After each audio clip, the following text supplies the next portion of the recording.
Hey everyone, welcome back to Tech Savvy. In today's video, I am going to show you that how to loop a video in CapCut. Whether you want to create a mesmerizing effect or just need a repeating clip, I will walk you through it step by step. Let's get started. Okay, so the first step you have to do is to open up the CapCut app on your phone.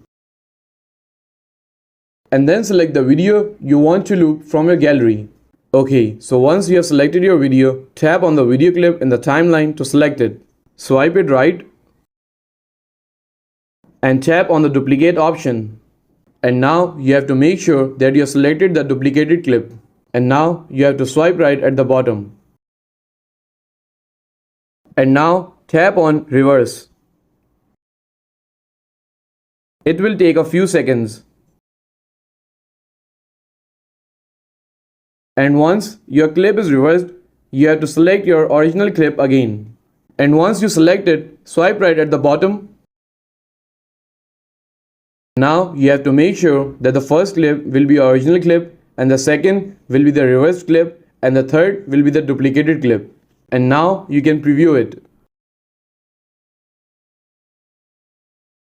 And that's it. You have successfully looped a video in CapCut. If you found this video helpful, please give it a thumbs up and don't forget to subscribe to Tech Savvy for more helpful content. And I will see you in the next video. Thanks for watching.